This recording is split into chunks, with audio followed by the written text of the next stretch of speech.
તો ભાઈ good morning બધા મારા મિત્રોને, અને સ્વાગત છે તમારું આજના મારા નવા બ્લોગમાં. અને કાલે આપણે પેલી બાજુ હાથી હાંક્યું હતું અને થોડો ગારો કેવરાવતો હતો, એટલે પછી આપણે કાલે બંધ કરી દીધું હતું.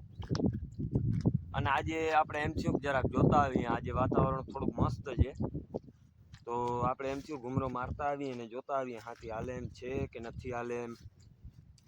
તો જોઈને એવું લાગે તો છે લગભગ હાલી જશે, વાંધો નહીં આવે. અને આપણે જે ખડની દવા પણ મારી હતી 2-3 દી પહેલાં, એનું પણ રિઝલ્ટ ઘણી જગ્યાએ જોવા મળે છે. આપણે ખડ આપણું ટૂંકમાં બધું બરવા માંડ્યું છે, જેવું તમે જોઈ શકો છો. આ બધું પીરું પડી ગયું છે.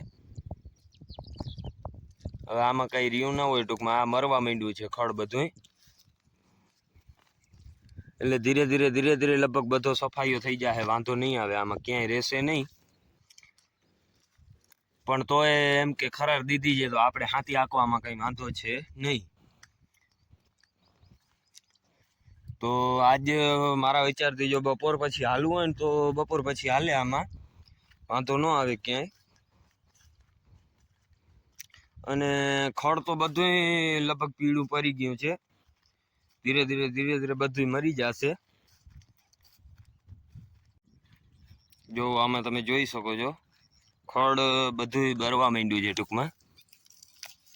હવે એ થળીએથી હળવા માંડ્યું હોય એટલે હવામાં ઉપડે નહીં, પણ કપાઈ જાય ટૂંકમાં. તો એ બધું હળી ગયું હોય જ આમાં ટૂંકમાં. હવે ધીરે ધીરે બધું હળી જાય.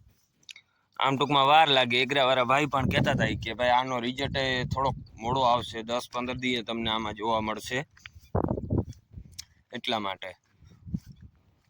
અને આપણે ટૂંકમાં હાથીમાં જાળવીને બેઠા છે, એનું જ કારણ છે કે ભાઈ ખડની દવા છે એનું રિઝલ્ટ આવે છે કે રોગા જ આપણા પૈસા એમાં ગયા છે, એટલા માટે.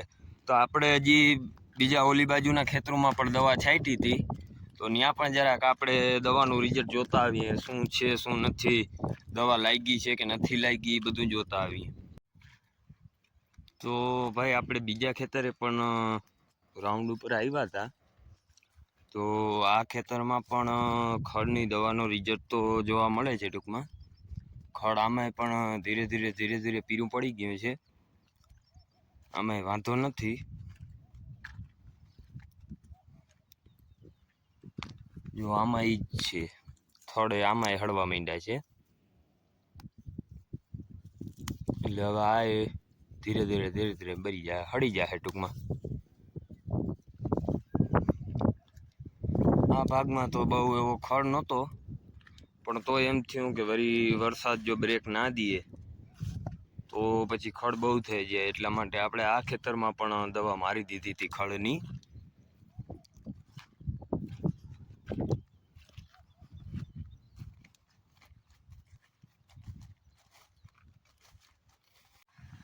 તો ભાઈ આપણે નિલેશભાઈને અહીંયા તેડવા આવ્યા હતા, અને વરસાદ ધીરે ધીરે ચાલુ થઈ ગયો છે વળી પાછો. અને હમણાં નિલેશભાઈ આવી જશે, તો 12 વાગવા આવ્યા છે. હમણાં આવ્યા નથી એટલી વાર છે, તો આપણે પછી નિલેશભાઈને લઈ અને વેલેરા આપણે આ ઘરે પહોંચી જઈએ. અને વરસાદ ધીમો ધીમો ચાલુ થઈ ગયો છે, હવે આનું કઈ નક્કી ન કહેવાય. હાલો તો ભાઈ નિલેશભાઈનો ઈકો આવે છે, નિલેશભાઈને મૂકવા. અને આવી જાય નિલેશભાઈ એટલે આપણે પાછા ઘર બાજુ રવાના થઈ જાય ધીરે ધીરે.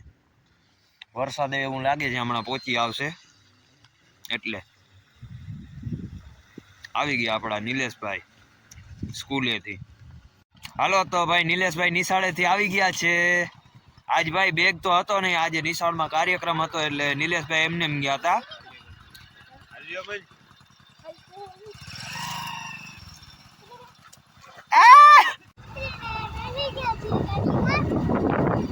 હવે જઈએ છીએ ઘરે, કા? તો હાલો ભાઈ આપણે હવે ઘરે મળીએ. આપણે હાલો ભાઈ, તો આપણે અહીં વાડીએ હાથી આંકવા આવ્યા હતા. એક વાડીમાં તો હાથી હાલી ગયો હતા, હવે આવે છેલ્લી ઉથલ હે, આટલું હાલી દઈએ. એટલે અહીંયા કામ થયું પૂરું. પછી હવે બીજી વાડી તો ખબર નહીં હાંકવાની એક નથી તો મને અને આવે એટલે પૂછી લે આપણે કોઈ બીજે હાંકવાનું છે તો આટલું હાંકીને પૂરું છે. રાણો ઘોડે ચડે ને એટલે મેવાડ આજાદ જ હો ભાઈ, જોઈ લેવાનું. હા લોટામાં લીટો. હાલો તો ભાઈ આપણે છે ને એક ખેતર થઈ ગયું કમ્પ્લીટ. આ ભાઈ મારો કાયમી અહીંયા રહીએ છીએ અને વાડીનો રસ્તો ભૂલી ગયો. આ રસ્તે જવાનો હતો, આ રસ્તે ભાઈ કાંઈ વાંધો નહીં. રાણો જરા ઘટાડે પાવરમાં જઈએ, 2 લીટી સીધી થઈ ગઈ ને. આમાં ઘણી બધી એમ છે. આમાં ક્યાં ખેતરે આખું થઈ ગયું. તો ભાઈ આપણે છે ને એક વાડીમાં હાંકી અને હવે બીજી વાડીમાં જઈએ છીએ. તો બીજી વાડીનો રસ્તો છે ને જરાક નહીં પણ બહુ જ ખરાબ છે. તો હાલે તો એમ હવે ધીરે ધીરે આપણે બીજી વાડીએ પહોંચી જઈએ. તો ન્યાય હમણાં હાથી હાંકી નાખીએ.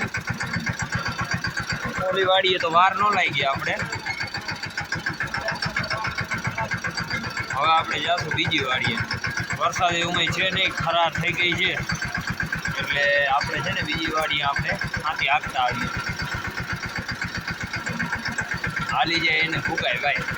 ફળની દવા તો મારી છે પણ હવે એની વાત જોઈને ન બેસાય, એટલા માટે હાથી હાલે છે તો આપણે હાંકતા જ આવીએ ભેગા ભેગા. તો ભાઈ આપણે બીજી વાડી હજી તો થોડીક છેટી છે પણ રસ્તો બહુ જ એટલે બહુ જ ખરાબ છે ટૂંકમાં.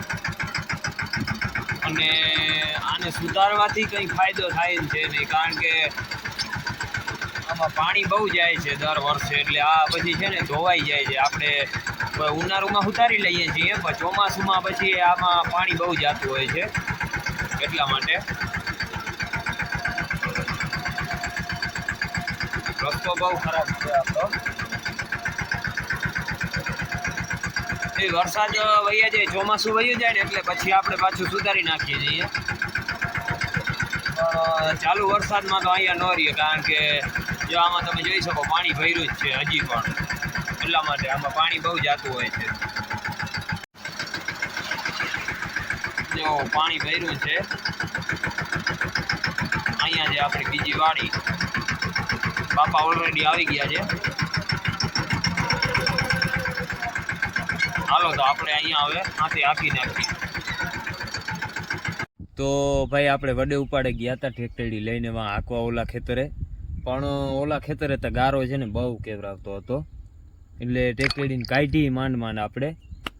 તો હવે પાછા છે ને આપણે ઘર ભેગા થઈ જઈએ અને આપણે છે ને ત્યાંથી તો આ કરણભાઈના ખેતરમાંથી પછી આપણે છે ને લઈ આવ્યા ટેકટેડી, કારણ કે ઓલો રસ્તો તો બહુ ખરાબ હતો એટલા માટે આ ખેતરમાંથી એમને લઈ આવ્યા.